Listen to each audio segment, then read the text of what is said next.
여호와여, 그러하여도 나는 주께 의지하고 말하기를 주는 내 하나님이시라 하였나이다. 나의 앞날이 주의 손에 있사오니 내 원수들과 나를 핍박하는 자들의 손에서 나를 건져 주소서. 주의 얼굴을 주의 종에게 비추시고 주의 사랑하심으로 나를 구원하소서. 여호와여, 내가 주를 불렀사오니 나를 부끄럽게 하지 마시고 악인들을 부끄럽게 하사 스올에서 잠잠하게 하소서. 교만하고 완악한 말로 무례히 의인을 치는 거짓 입술이 말 못하는 자 되게 하소서. 주를 두려워하는 자를 위하여 쌓아두신 은혜, 곧 주께 피하는 자를 위하여 인생 앞에 베푸신 은혜가 어찌 그리 큰지요.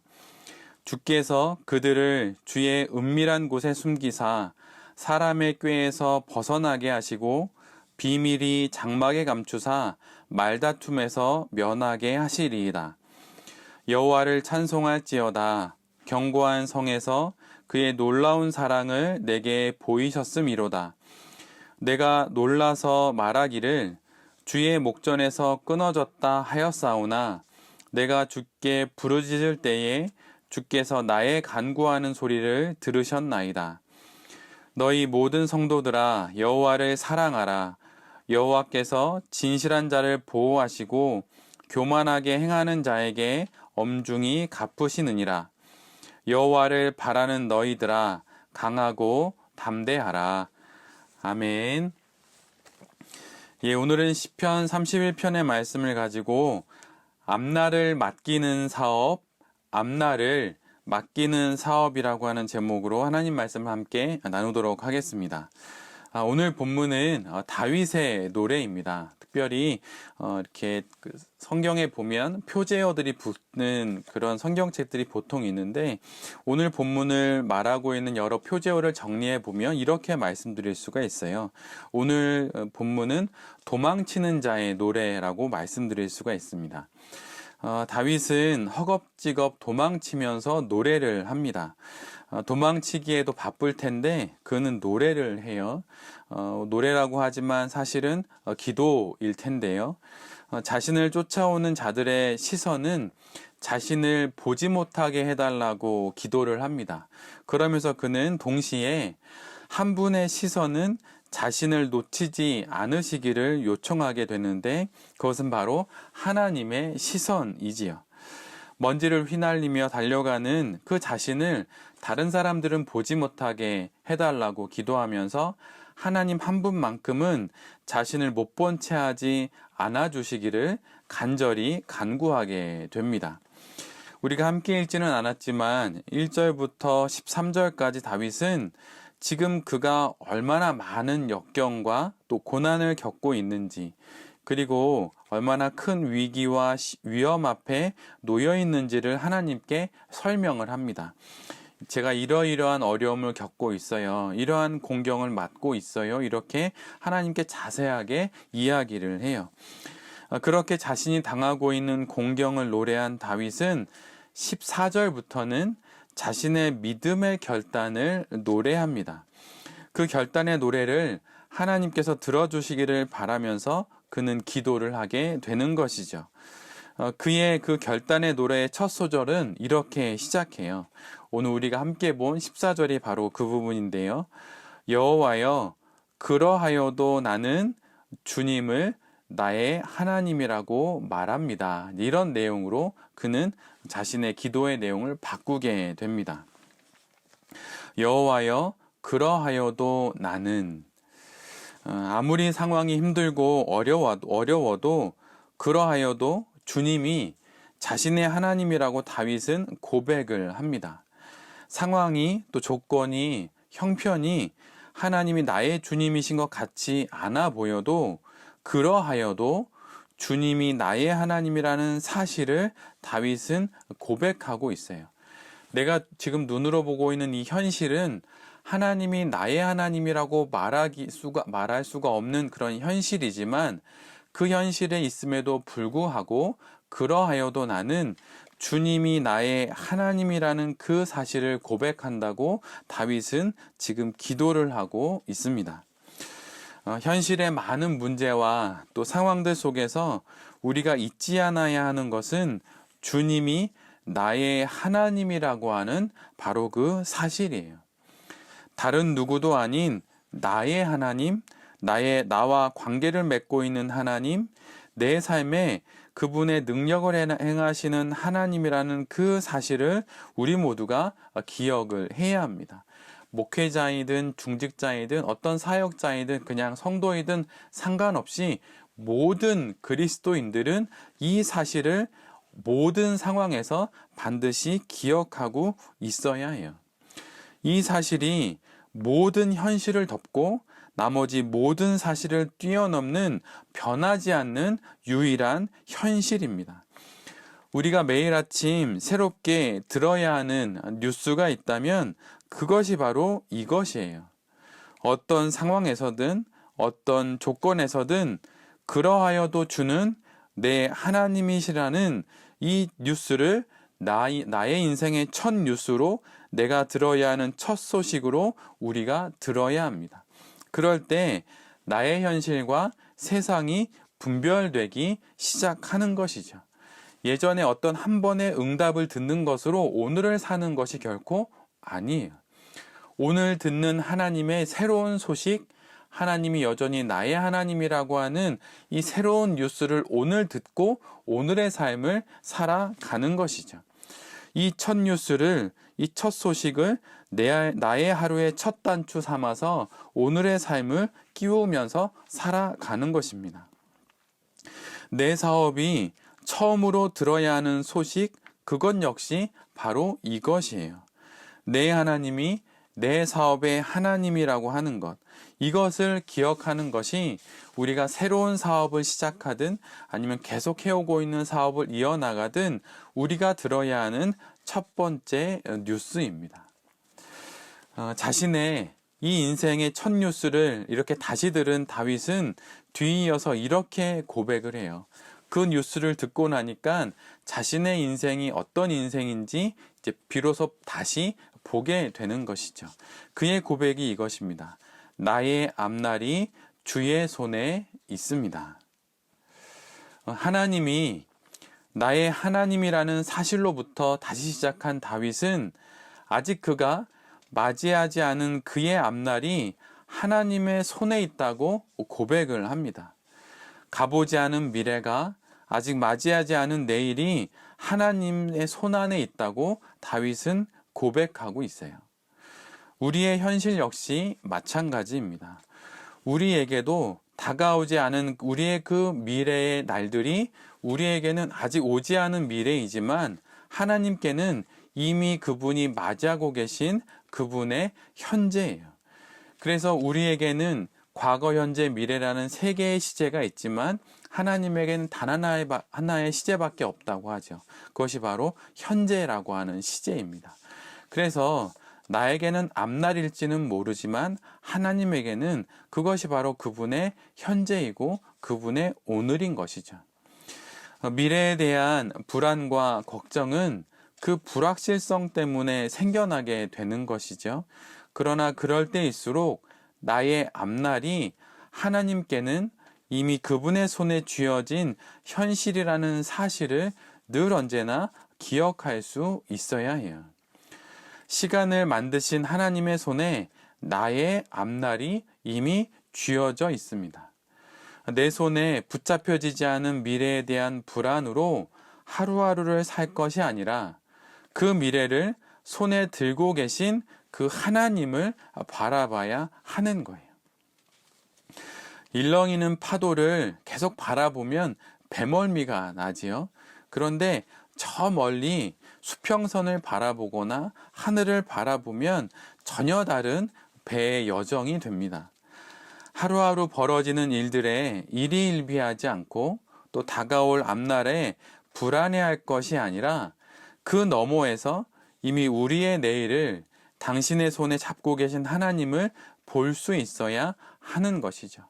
다윗처럼 그렇게 고백할 수 있어야 합니다. 사업을 하다 보면 불현듯 불안이 찾아올 때가 있고 또 인생을 살다 보면 그럴 때가 있죠. 그럴 때 그 불안을 자세히 보면 오히려 더 불안해져요.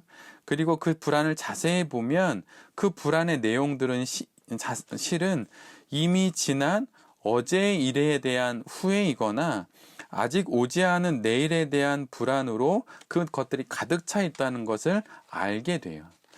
목회자들도 실은 매우 불안하고 심리적으로 어려움을 겪는 분들이 많이 있습니다.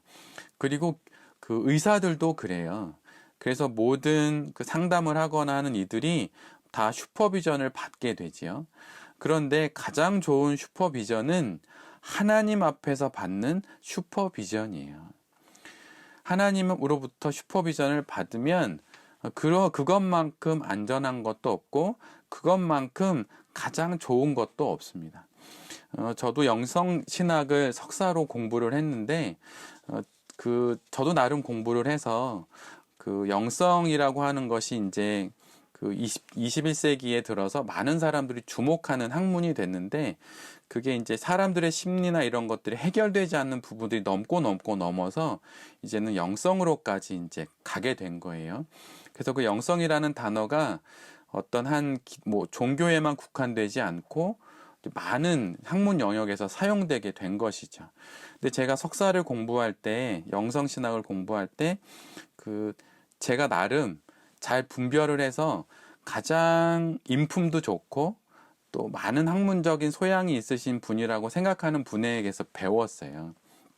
근데 제가 2년 정도 공부를 하고 나서 느끼게 된 것은 무엇이었냐면 가장 좋은 그 슈퍼비전은 하나님이라고 하는 것을 이제 마음속으로 갖게 되었어요. 물론 그분이 저에게 되게 잘 가르쳐 주셨고 저도 많이 배웠고 되게 좋은 분이신 건 사실이죠. 그런데 인간의 한계가 있다라고 하는 것을 또 그걸 통해서 이제 배움을 통해서 알게 되었습니다. 그래서 늘 언제나 가장 중요한 것은 내가 불안의 시기를 지날 때 지금 내가 하나님의 손에 붙잡혀 있다라고 하는 것을 잊지 않으면 거기서 벗어날 수 있어요. 제가 지금 코로나로 집에서 이렇게 있지만 사실 집에 있음에도 불구하고 가끔 저에게 전화하시는 배랩하고 연관되지 않은 분들이 계신데 지난 주 중엔 어떤 목사님하고 통화를 하게 되었어요. 여기 계신 분 중에 아무도 모르는 저하고 개인적인 친분이 있는 목사님인데 그분이 지난 주 중에 하루 너무 큰 우울감과 너무 큰 불안으로 그 공황장애 바로 앞에까지 갔던 그 밤을 저에게 한 2시간 정도 이야기를 해주셨어요. 너무 불안하니까 정말 그분의 표현을 그대로 옮기면 미칠 것 같았다는 거예요. 그분도 영성신학을 하셨던 분입니다. 그리고 공부도 많이 했고 저하고도 친분이 오래 있다 보니까 많은 이야기를 나눴고 인생의 우여곡절을 많이 겪었던 분인데 어느 날 불현듯 갑자기 지난 주 중에 그런 시간이 찾아온 거예요. 그래서 정말 죽을 것 같았대요. 정말 미칠 것 같았대요. 그래서 가족들 몰래 자기 방에 와서 누워 있다가 막 너무 심한 그 공황장애 바로 전까지의 경험으로 막 눌려지는 느낌이 들어서 새벽에 그렇게 막 거실을 걸어 다니다가 막 울기도 울고 그래서 그 다음날 저에게 전화를 해서 이야기를 나눴어요. 그분하고 한 2시간 정도 저도 좀 몸이 힘들었지만 이야기를 나누면서 그분과 함께 같이 기도를 해드리고 마지막에 그분과 함께 나눴던 이야기는 불안할 수 있다. 후회가 될 수도 있고 걱정이 될 수도 있다. 그런데 그 모든 것 가운데 하나님이 나를 붙잡고 계시다는 것을 다시 한번 마음으로 잘 다독이면서 이 길을 잘 걸어가 보자고 서로 이렇게 격려하면서 이렇게 그 시간을 같이 보냈습니다. 언제나 늘 가장 중요한 것은 나의 앞날이 내가 모르는 그 미래가 그리고 내가 후회하는 그 과거가 그분도 저에게 참 과거의 후회를 많이 이야기하셨는데 그 응답받아서 목회하셨거든요. 그런데 너무 후회가 된다는 얘기를 하시더라고요. 근데 그렇게 후회하는 과거가 또 불안한 그 미래가 하나님의 손 안에 있을 때 그것을 우리가 알 때 지나갈 수 있는 거예요. 그래서 늘 언제나 나의 모든 것이 주님의 손안에 있다고 하는 것을 잊지 않는 그런 베레베 모든 대표님들이 되시기를 정말 간절히 빕니다. 그리고 다윗은 뒤이어서 19절에 이렇게 고백을 해요. 주를 두려워하는 자를 위하여 쌓아두신 은혜, 곧 주께 피하는 자를 위하여 인생 앞에 베푸신 은혜가 어찌 그리 큰지요. 사람이 무엇이간데 주님 저를 이렇게 생각하십니까? 하나님 어찌 그리 나를 생각하십니까? 라고 하는 그런 시편의 고백처럼 다윗이 이렇게 이야기를 하는 거예요. 하나님 어찌도 이렇게 나의 인생 앞에 베푸신 은혜가 이렇게 큽니까? 그리고 나도 모르게 그동안 쌓아두셨던 그 은혜가 어떻게 이렇게 큽니까? 라고 그렇게 고백을 하는 것입니다. 바로 내 눈앞에 어제만 해도 피할 수 없는 그 수많은 역경이 있었는데 하나님을 다시 바라보니 쌓아두셨던 은혜가 있는 것을 알고 또 나의 인생 앞에 베푸신 은혜가 아주 크게 있다는 것을 보게 되었다고 고백을 하고 있어요. 여러분은 경건이라고 하는 단어를 어떻게 번역하십니까? 제가 가지고 있는 경건이라고 하는 단어의 번역 중에 이런 번역이 있어요. 경건이란 하나님께 대하여 갖는 두려워하면서도 사랑하는 마음, 그것이다. 그리고 그것이 동기가 되어서 흘러나오는 삶의 모든 행동과 태도를 말한다. 그런데 오늘 성경은 그런 경건을 가진 자는 하나님께 피하는 자와 같다고 말하고 있어요. 내게 닥친 많은 현실들을 두려워하는 것이 아니라 하나님을 두려워하여서 그분에게 피하는 사람에게 하나님이 쌓아두신 은혜가 많은 것을 경험하는 것이 바로 경건한 그리스도인들이 경험하게 되는 거예요. 하나님께 피하는 그 자의 인생 앞에 하나님께서 은혜를 쌓아두고 계시다고 오늘 성경은 우리에게 말하고 있어요. 이 세상에 불안이 없는 사람은 없습니다. 그래서 믿음의 사람은 이렇게 이야기했어요. 불안이 무엇인지 아느냐? 불안이란 하늘이 부르는 소리이다. 이렇게 말했어요. 불안이 없는 인생은 없습니다. 그래서 샬롬을 이야기하는 거예요. 샬롬. 불안이 없는 인생에게 무슨 샬롬이 의미가 있습니까? 불안하니까 평안의 인사가 의미 있는 것이죠.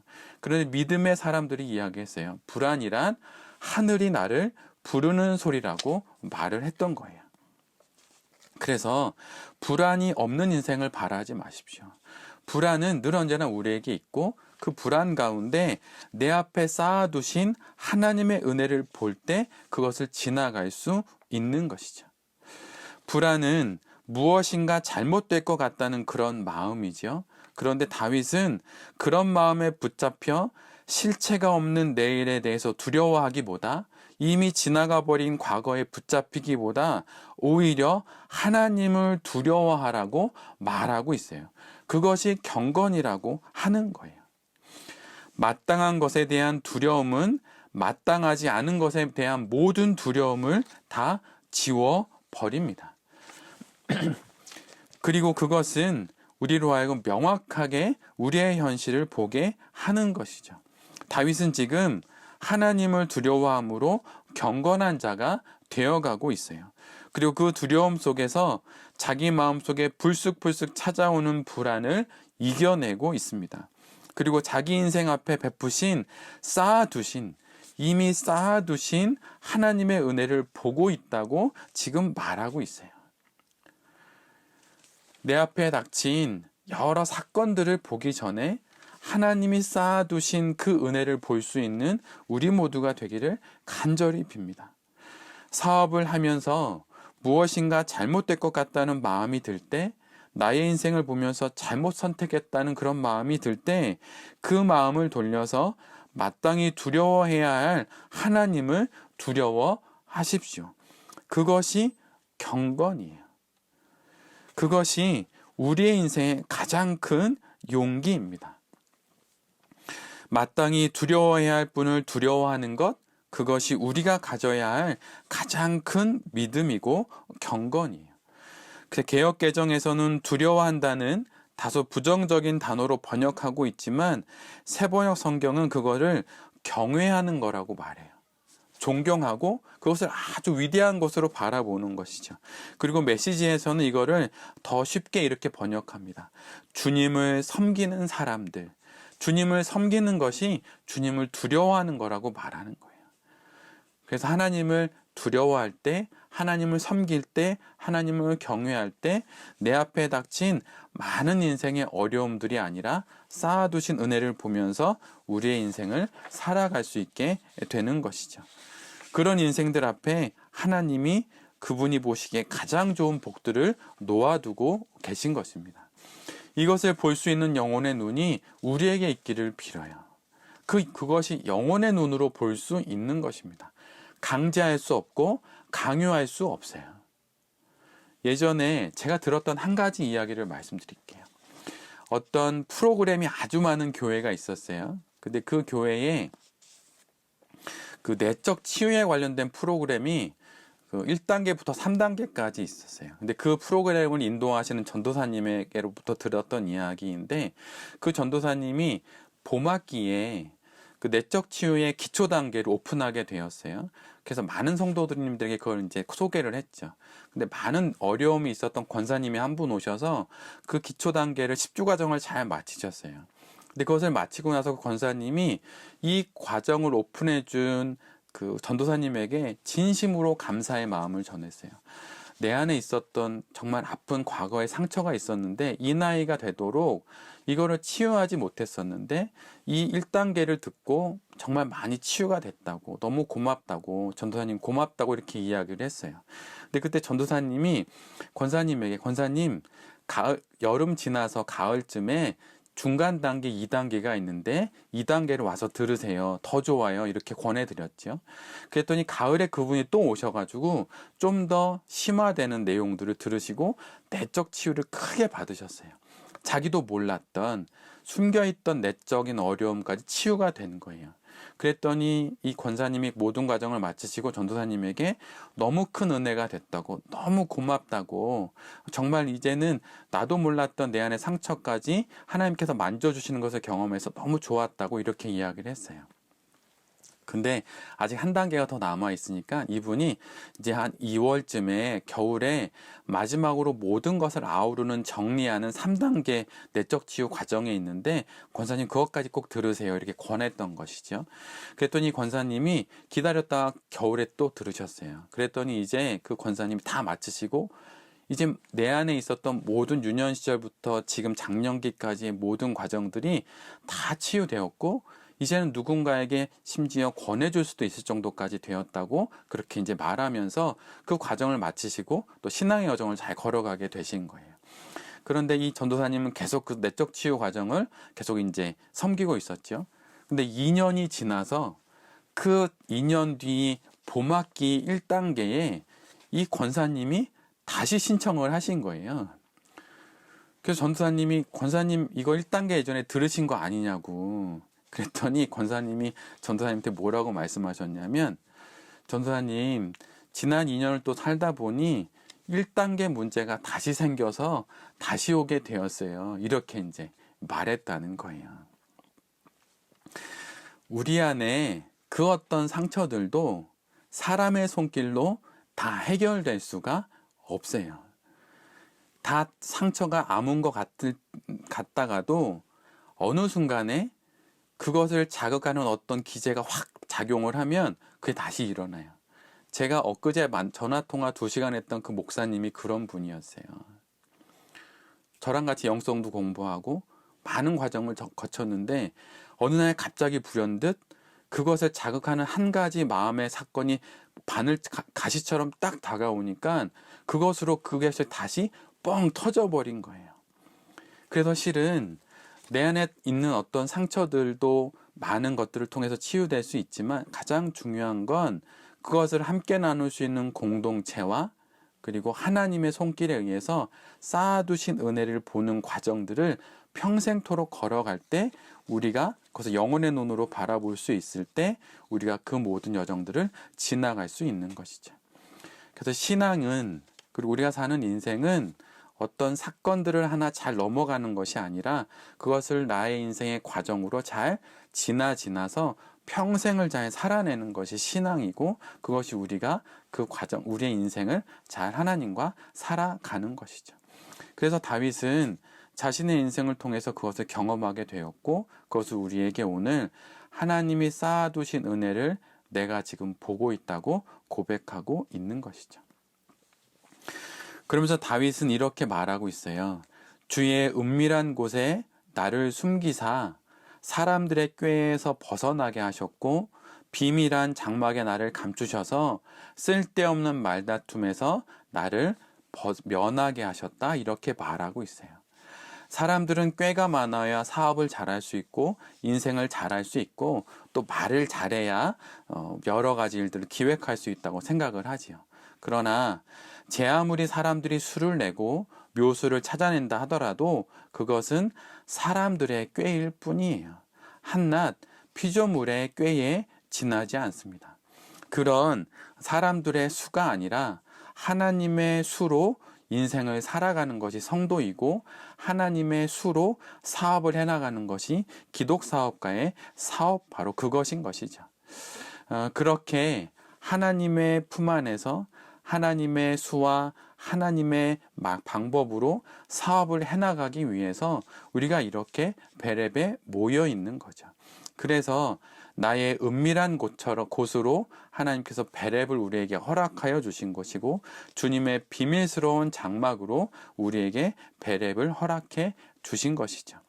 세상이, 사람들이 아무리 뛰어나다고 하더라도 그것에 마음과 시선을 둘 것이 아니라 하나님께 시선을 둘 수 있어야 합니다. 하나님을 볼 때 아무것도 되지 못하는 세상이 분별되기 시작하는 거예요.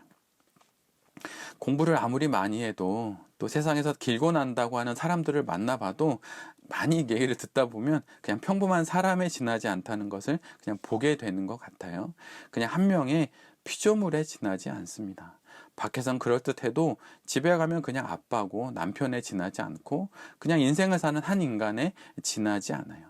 그래서 우리 모두가 알아야 하는 건, 내가 어떤 직책에 있듯 내가 한 명의 사람에 지나지 않다는 것을 알아야 하고, 내가 한 명의 사람이기 이전에 주 앞에서는 한 명의 죄인에 지나지 않다는 것을 분명히 알 때 사람들의 이야기에 휩쓸리지 않게 되는 것이죠. 사람들의 꾀에, 또 사람들의 그 현란한 말에 속아 넘어가지 않고 하나님의 은밀하고 비밀한 장막 안에 머물면서 사업을 잘 해나가시는 그런 우리 모두가 될 수 있기를 간절히 빕니다. 그러면서 다윗은 마지막으로 우리에게 이렇게 이야기해요. 자기가 막상 여러 가지 감당할 수 없는 문제와 상황 앞에서 자기가 자신도 모르게 이렇게 고백했다고 말해요. 22절의 말씀인데요. 내가 너무 깜짝 놀라서 나도 모르게 말하기를 주의 목전에서 내가 끊어졌다라고 말했다라고 말하고 있어요. 갑작스러운 상황 앞에서 자신도 모르게 놀라서 나의 생명이 주님의 목전에서 끊어졌다, 내가 다 끝났다, 나는 이제 실패했다, 나는 망했다, 이렇게 자기도 모르게 말하게 되었다고 그는 말하고 있어요. 그런데 여기서 다윗은 자신의 이런 놀람과 그 당황스러움을 하나님을 향한 부르짖음으로 방향을 바꾸어 냅니다. 그리고 그 뒤에 이렇게 고백해요. 내가 주께 부르짖을 때에 주께서 나의 간구하는 소리를 들으셨나이다. 갑작스럽게 맞이한 일 앞에서 우리가 지르게 되는 인간적인 비명이 있을 수 있어요. 하나님, 저한테 왜 이러셨어요? 하나님, 도대체 저 사람은 나에게 왜 이렇게 하는 거예요? 이렇게 비명을 지를 수도 있겠죠. 그런데 그럴 때 그 비명을 하나님을 향한 부르짖음으로 바꿀 때 하나님께서 그것을 우리의 기도로 들어주십니다. 원망하거나 탓하거나 후회할 수도 있어요. 괜찮습니다. 제가 엊그제 그 목사님하고 이야기하다가 이렇게 말씀드렸어요. 목사님, 차라리 욕을 하셔도 괜찮다고. 그 사람에게는 아니지만 차라리 욕을 하셔도 괜찮다고. 그렇게 해서 지금 그때를 벗어나실 수 있으면 차라리 욕을 하셔도 된다고 말씀을 드렸어요. 원망을 하거나 탓하거나 후회하거나 그럴 수도 있습니다.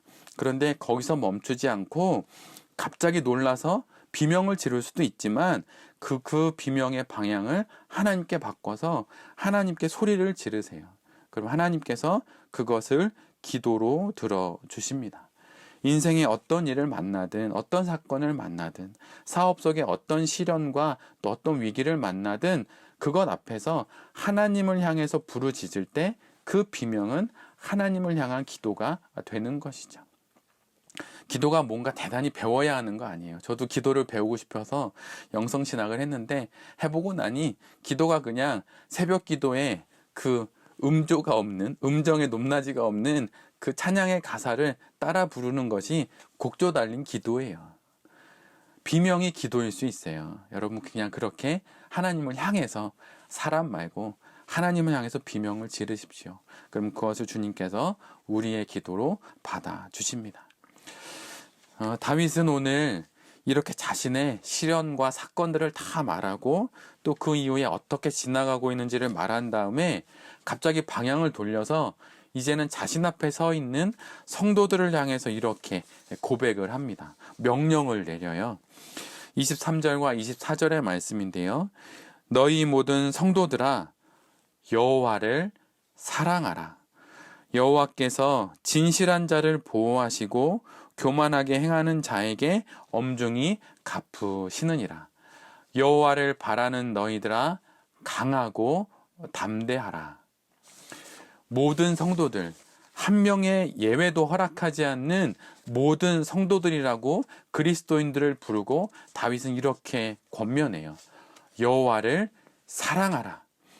이것이 우리의 삶의 시작입니다. 어떤 문제든 어떤 상황이든 이것으로부터 시작하는 거예요. 여호와를 사랑해라. 그리고 이렇게 말합니다. 그러면서 하나님을 바래라. 그리고 그 바람 속에서 강하고 담대하라고 우리에게 말하고 있어요. 이것이 인생의 수많은 우여곡절을 겪은 다윗이 우리에게 하는 그의 권면입니다. 하나님을 사랑해라. 그리고 하나님을 기대해라. 그리고 우리가 해야 할 일이 있는데 그것은 뭐냐면 강해져라. 이렇게 말하고 있어요. 어떤 동기부여를 통해서 자기를 강하게 하라는 그런 말이 아니에요. 하나님을 사랑하고 하나님을 바라면 그곳으로 강해질 수 있어요. 그리고 그 강함으로 담대하게 인생을 살라고 다윗은 우리에게 말하고 있습니다. 우리를 사랑하시는 그 하나님을 사랑하는 것이 바로 우리의 힘입니다. 그리고 우리를 바라보시는, 쌓아두시는 그 은혜를 갖고 계신 하나님을 바라는 것이 바로 우리의 능력이에요. 그런 힘과 능력이 있으니 강할 수 있고 담대히 살아갈 수 있는 것이죠. 사업을 통해 우리는 이 땅에서 우리의 한때를 살아갑니다. 그리고 우리의 인생을 또 앞으로 수십 년 더 살아야 하겠지요. 그 인생과 그 사업을 앞에 둔 베레베 모든 대표님들과 또 이 말씀을 전하는 제 자신이 모든 시련과 역경을 지나면서 다윗이 고백해준 이 고백을 나의 고백으로 갖고 다시 이 한 주간 내게 주신 이 인생과 사업을 정말 강하고 담대하게 잘 감당해내시는 그런 우리 모두가 될 수 있기를 간절히 기도드립니다. 아멘.